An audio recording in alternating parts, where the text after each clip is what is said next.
Yes, I joined the Arena Group on November 1st, and I'm so excited to be their new Chief Revenue Officer. It's just a fabulous collection of about 300 different websites. We've built an amazing tech stack and are really excited about the direct sales initiatives that we're leading and working with some of the biggest clients in the world to help them tell their stories on our properties. So I couldn't be more excited to join the executive team and just really build a great sales and revenue function there. I'm a little envious because with the Arena Group, you get to put forward some of the great stories that are happening with all the progress in women's sports. Absolutely. I think one of our hero brands, I don't think I know, one of our hero brands is Sports Illustrated, Yeah. which it's such an iconic brand. And I'm thrilled and very proud to represent it. And it's, all the franchises, Sports Illustrated Swim, which has done such an amazing job around female empowerment. I'm sure you remember Martha Stewart was on the cover last year, and swim has just really come so far in the conversation around female empowerment. And yeah, we're really doubling down on women's sports in general. And our most highly trafficked social cover was female athletes, Livy Dunn. And it's really exciting. It's an exciting time to be there. Fantastic. And we're here today to talk about all of the efforts you're making in supporting initiatives around breast cancer. So I know that you work heavily with breastcancer.org, and you're a founder of Women in Media and Marketing. Did I say that right? You did. Yep, WIM, Women in Media and Marketing. Carl Fremont and I are the co-founders of it, and it's one of the things I'm most proud about in my life that we were able to pull that together. So tell me a little bit about why you have these passion projects. Sure. So I was diagnosed with breast cancer in 2019, and like so many people, it's a very common story. I don't carry the gene. It doesn't run in my family. And I found out from a routine mammogram. And when I got the call that it was breast cancer, I was shocked, to say the least. And as I know you are very familiar, when you get that call, your life truly changes in so many ways in a day. And the very next day, you find yourself navigating a whole new language where you were thinking about things. I'm a mom. I have 2 teenage daughters now. They're obviously younger, 4 years ago, and a wife. And I was a busy executive managing my schedule with my work. And all of a sudden that gets flipped upside down, and you're making doctor's appointments with specialists that I frankly didn't even know existed. And really learning in a crash course style what breast cancer really means. And everyone's diagnosis is different. And so you can talk to other people who have gone through it, but you really need to navigate it yourself. And one of the ways that I did that was through breastcancer.org, because they have collected all of the expert information that you need in order to figure out what the heck is happening and how to best take care of yourself and move forward. And it's not just for the person going through it, but it's also for friends and family members who are helping to support. So when I came out on the other side of it, I was fortunate enough to be asked to be a board member, and it's just work that I'm so passionate about because I see how it helps so many people.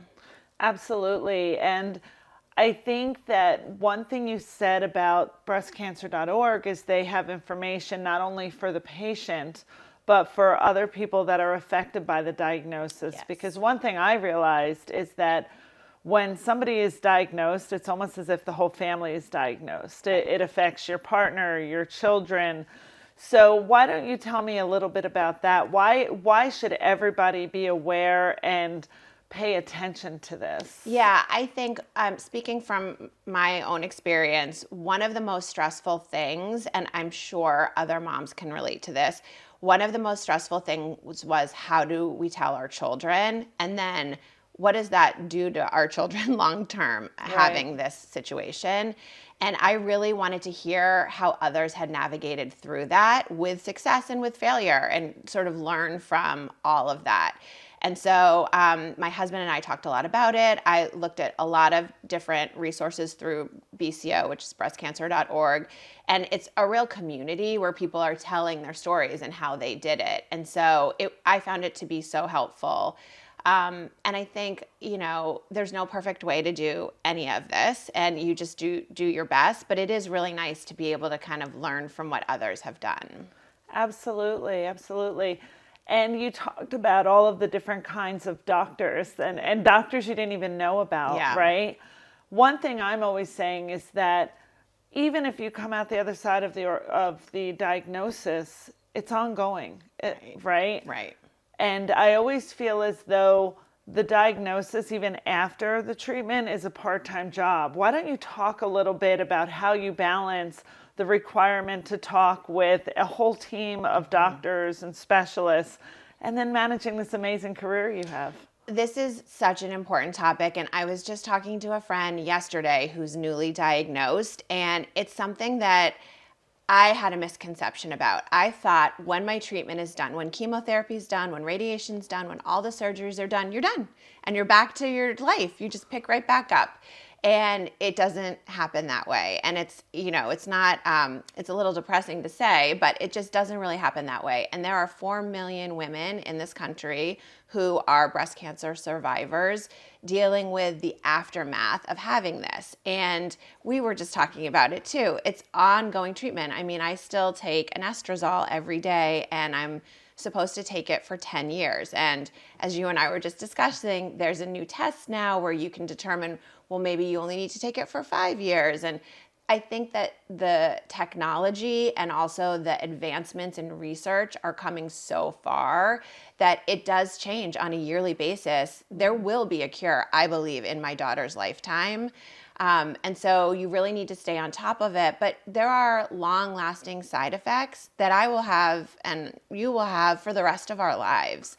And so I think it's important to know that going into it. Obviously, they're manageable. We're thriving and we have great careers, and we're, doing great things with our families. So it doesn't stop you, but it's something that you live with on a daily basis. It's the side of it that people don't talk about as much, but it's really real.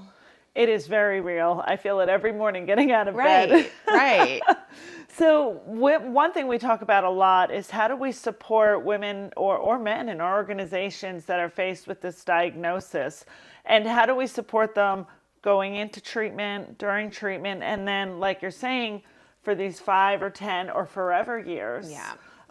During which they're reacting to medicine they have to take, treatment, stress of every scan, every pain, every strange rash they might have in our body. How do you approach supporting someone, whether it's in your friend circle or in your organization at work? Yeah, I think every journey is very different and everyone handles it in a different way. So another thing that I spent countless hours worrying about was, do I work through chemotherapy and all the treatment and surgeries, or do I take a break? And there were people who had gone before me who had worked through chemotherapy, and I felt like I should be doing that. I should be able to do all of this. And it reached a point where I just couldn't. And I had these 2 young daughters, and I just wanted to be present for them, and that was my priority. And so I actually took a leave of absence from work, which was a really hard decision at the time. And my company was supportive of it, which is amazing. And I say that I stepped off the train for a minute, and I just got off on a stop and focused on my family. And it was frankly the best thing that I ever did. But that is not for everybody. I had a direct report who was dealing with cancer, and he very much wanted to keep working. And it was great for him to have the distraction of work. And so I think as a leader, you've got to meet your employee where they are and have real transparent conversations and be supportive in whatever they choose.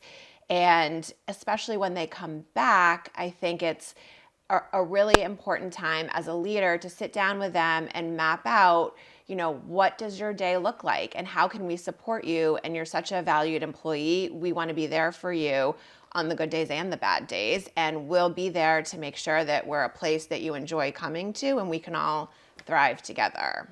Absolutely. I can't agree more when it comes to companies supporting people with this diagnosis and the reintegration into the day-to-day, because we know it's not something that you can finish your treatment and then come back to the way you were working before. There might have to be some kind of reintegration, some kind of keeping people up to date on what's happening now, because it may not be the same as a few weeks or a few months before. Yep. I almost look at this like maternity or paternity leave, but yet I don't see companies providing that same menu or options.